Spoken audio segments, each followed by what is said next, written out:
I'm not going to be vague about what today's episode is about, because today's episode is about being specific.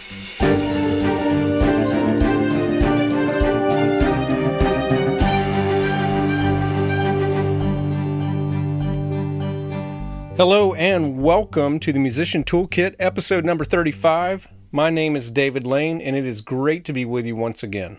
So it's the month of August, and it is a busy month for me. I am on a pending deadline, a hard deadline to get a project done by the end of this month, to help myself get all of the work done that I need to do outside of this podcast, but also to keep this podcast, I think, relevant and also consistent. I really want this podcast to always come out on Monday no matter what, and there are going to be some months in order to do that. I'm going to have to take my interview episodes, which I try to do every 2 to 3 episodes, no less frequent than that. But in the case of this month, I'm going to have to sandwich next week's interview episode, which is a good one, in between today and 2 weeks from now, which are going to be short solo episodes, but ones that you can listen to quickly, and I hope will have some kind of a message or some kind of instruction that will help you in your musical journey in becoming a more well-rounded, efficient, and frankly, just a good musician. So one of the books that I read a long time ago, I actually read it a couple of times, is the 1937 classic book called Think and Grow Rich by Napoleon Hill.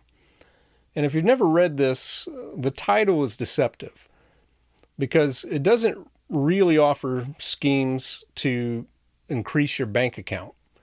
Instead, it talks about cultivating a mindset that leads to success. And it's the type of success that might happen to include, but does not necessarily limit itself to monetary wealth. The thing that I took away from that book that I still remember today is that a big part of the philosophy stresses the importance of setting a definite goal. And I'm going to talk more about that in just a moment. What is a definite goal versus an indefinite goal? And while I've thought about that book a lot over the years, very recently I watched the 3-part series documentary on Netflix about the life of Arnold Schwarzenegger called Arnold. I've mentioned it before. I grew up a big Arnold Schwarzenegger fan. When I was going into 8th grade, 13 years old, I was barely 5 feet tall. Now, helped that year, I grew 6 inches and gained about 25 pounds. So that was very helpful for the self-esteem. But it was also that year that I watched my first Arnold Schwarzenegger movie, which was Predator. And I quickly started watching a lot of others. It must have been within a year or two. I must have also seen Commando, The Terminator, Conan the Barbarian. And I'm sure there's another 1 or 2 in there that I probably caught within a year or 2 period before I was like all caught up with at least the 80s action movies that he did.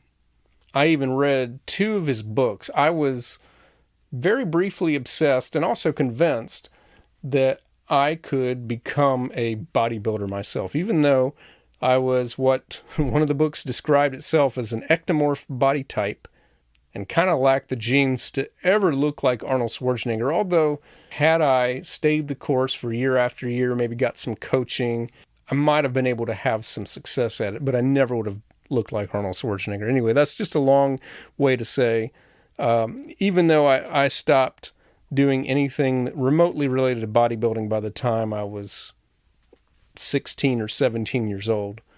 And it was just a few years later before Arnold Schwarzenegger stopped making the big hit movies that I had come to know and love.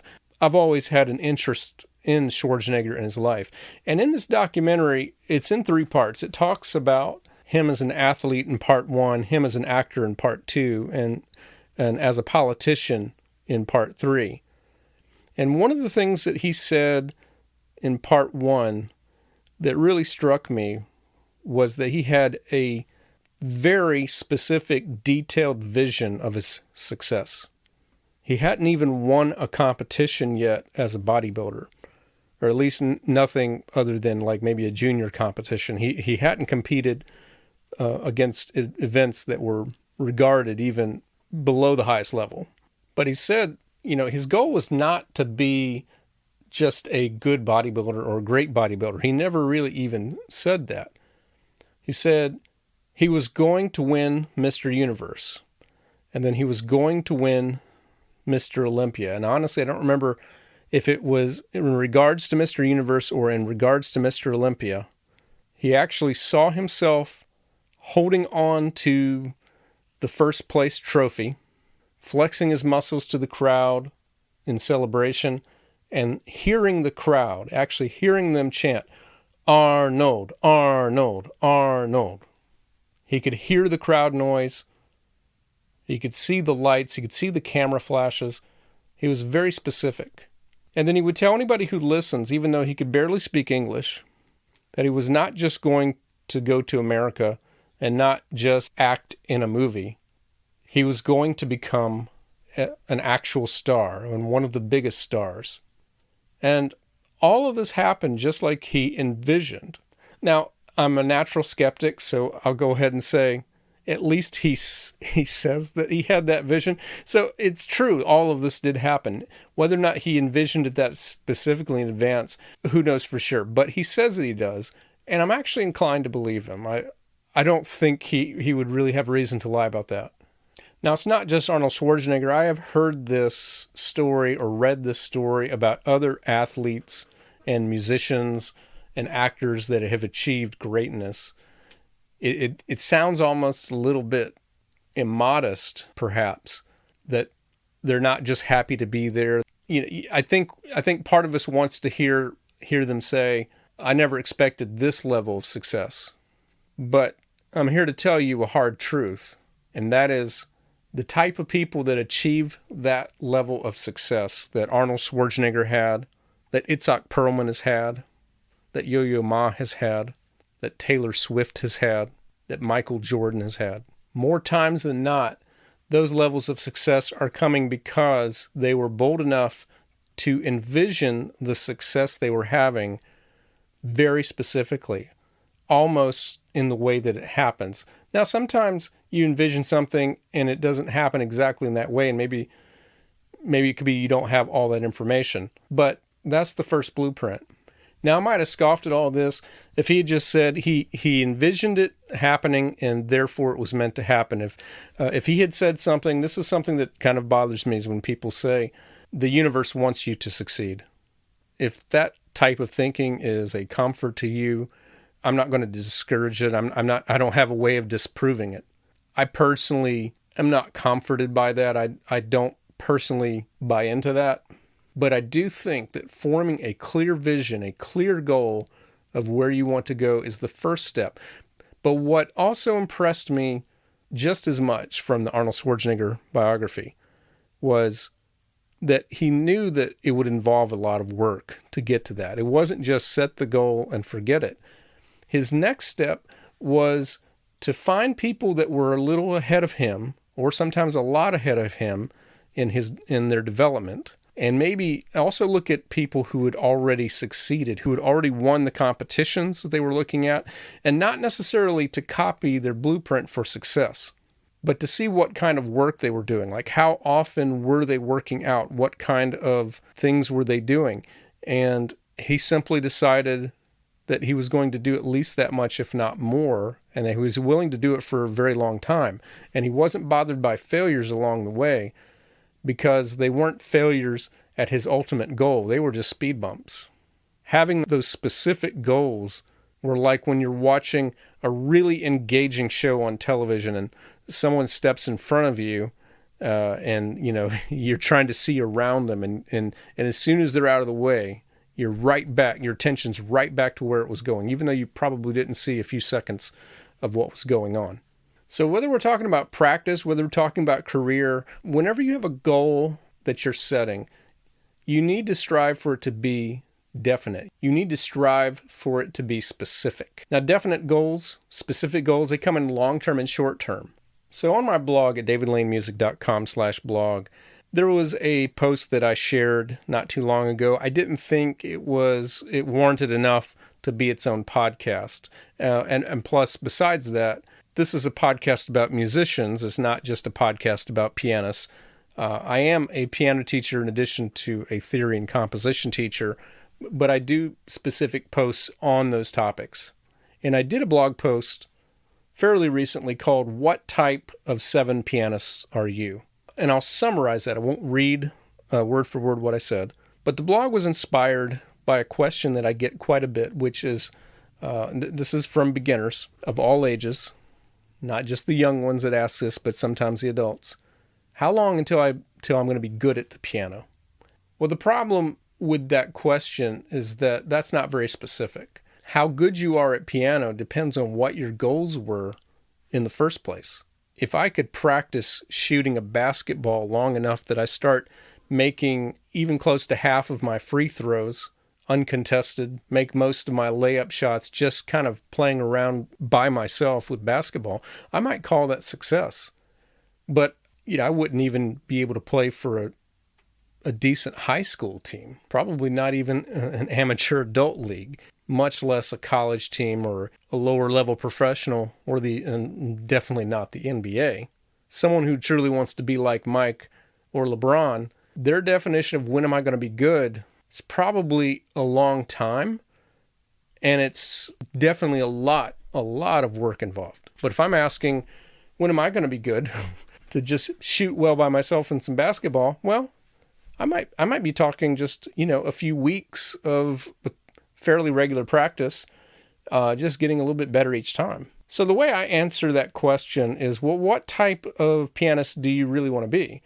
And I just came up with a list of 7, and I'll just summarize them real quick. The first type of pianist is the one who's just acquainted with the piano. And in other words, you know where the keys are. You can read some music. You might know a few pieces. You can sit down and play some arrangements that sound pretty good to you and, to some of your friends. It's just to say, hey, I can play a little bit of piano. Second type is, I kind of lumped some things together. I said the type of pianist that might play for a small church, or in just actually not even have piano as a main instrument, but it's your secondary or alternate instrument. So, in other words, you have a solid grasp of the piano as an instrument, and your basic versions of scales, chords, and arpeggios. You have at least average sight reading skills. The third type of pianist is someone who's going to be like an ensemble player for like a rock, jazz, or some other kind of a pop group or a band. It's a different type of focus. It's where maybe you're not focused so much on reading music, but you're really good at your technique. You're good at interpreting chords. You've spent a lot of time in ear training and improvisation. Fourth type of pianist is what I would say that my average student would really strive to be if they were honest. And that is what I call a well-rounded intermediate pianist. And I take the time to say there, look, intermediate, some people have a stigma against that. They don't want to be an intermediate because they think that's not less than good. No, intermediate is less than advanced. And intermediate covers a huge world, a huge library of piano and keyboard music and of repertoire of all kinds of genres. Intermediate means that you're playing solid. It's not beginning music. It's what I would classify much of Mozart, some Chopin, some Beethoven, and you sound good when you play it.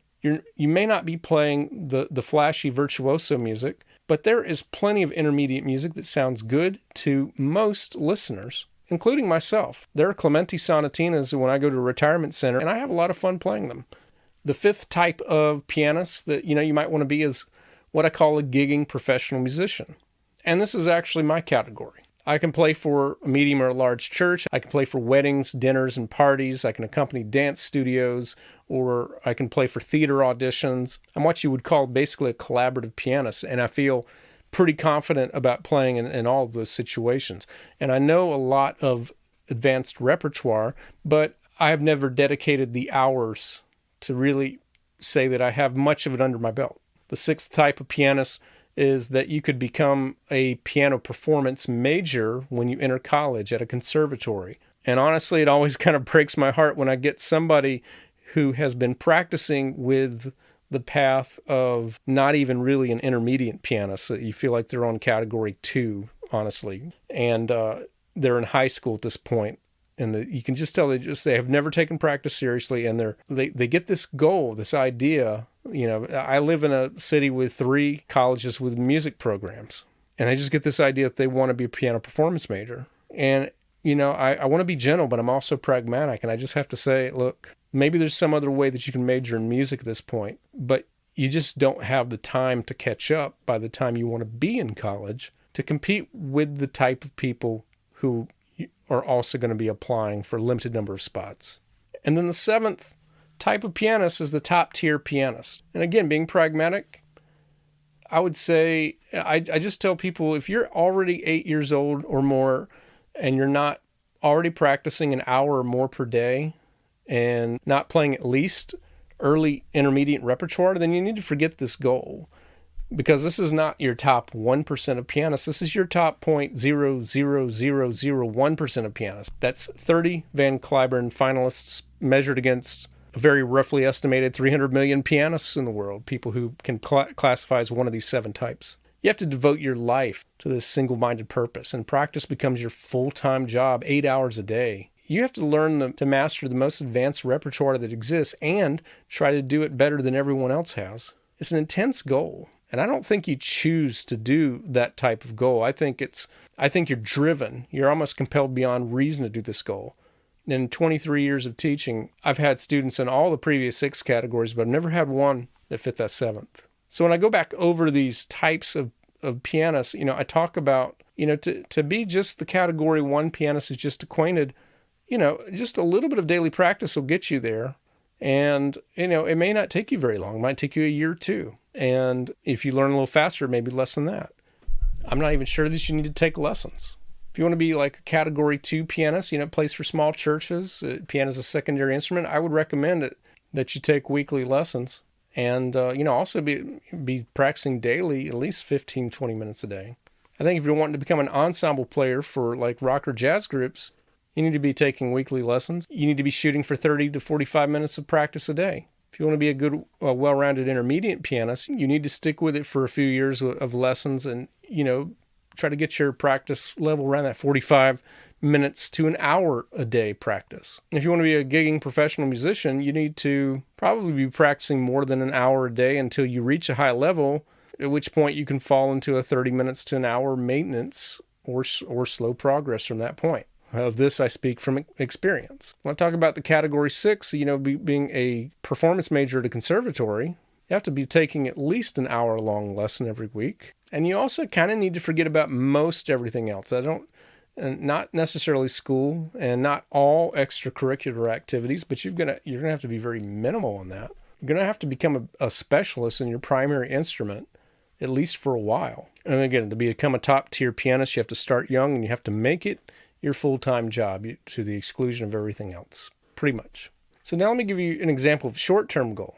Let me give you an indefinite goal. So this is regarding like what are you going to practice this week? So an indefinite goal or vague goal might be, I'm going to practice a little bit each day as time permits, and I'll try to go through all of my assignments and see what happens. A definite goal might be, and again, this is for pianists, I'm going to double the tempo of my C and G major scales. I'm going to study my note recognition on an app I recommend, musictheory.net, and get 100 correct answers in 3 minutes. I'm going to complete my theory assignment. I will thoroughly master a 16-measure passage in the Beethoven piece that I'm working on to the point to where there's hardly anything else to accomplish in that 16-measure section. So you see the difference? The vague goal, it doesn't give you any clarity. And there's also no accountability because, you could accomplish nothing at all and you'd be emotionally okay with it. But in the definite goal and the specific goal, you have a target. So what's next after you establish a specific goal? Well, you look at your week, you look at your schedule, your current knowledge of how long it takes you to learn music, and you determine how much do you need to practice to make that goal happen. After you gain some experience, it's good to work this step in harmony with your weekly goal. So you choose a weekly goal that you can actually meet, but at the same time, you challenge yourself to accomplish as much as you can. And by the way, the correct answer to every time you meet a goal, the correct response to that should be, what's next? Not, I made it. There's a book called The Infinite Game, and I really buy its principle, and that is that This is not something it's not climbing Mount Everest. There's always another goal, and you always want to keep resetting the goalpost so that you can keep moving forward. Now, what do you do if you don't meet your goal? Well, the answer is just don't fret about it, because setting goals itself is a work in progress, and it's merely a tool. If you don't accomplish something, just look at what you did accomplish and where you fell short in your goals. Look at why you fell short. Can you improve the way you practice? Can you spend more time in practice? Are you focused and in full concentration? So you answer these questions and you adjust, if necessary, the ambition of your future goals. So again, I want to keep this episode short. I'm not going to elaborate on other things in your life, but I want you to just challenge you. I talked a little bit about practice today, and I talked about, what kind of musician you want to be, but the more specific you can be, the better. And I'm going to stop now, not only for the sake of time, so that I can edit this and get this out to you while still working on my project, which has a definite, a very specific deadline with very specific amount of work that I need to do. But I think that this is going to come up in future episodes, this idea of being specific. I would actually challenge you when I bring on guests and they talk about, a lot of times I'm asking them for their expertise on a subject. I don't really get into their biographies too much, but I do talk about their biographies. Listen to what they say. Notice how often they talked about having a specific goal. Now, maybe that goal pivoted. That's another thing that we can talk about. I'm not saying that whatever goal you have when you're in high school, you're going to make. But I think you increase your odds of having a high level of success when you can be specific. And I know that you're going to have a great week of practice if you'll just be specific. So that's it for today.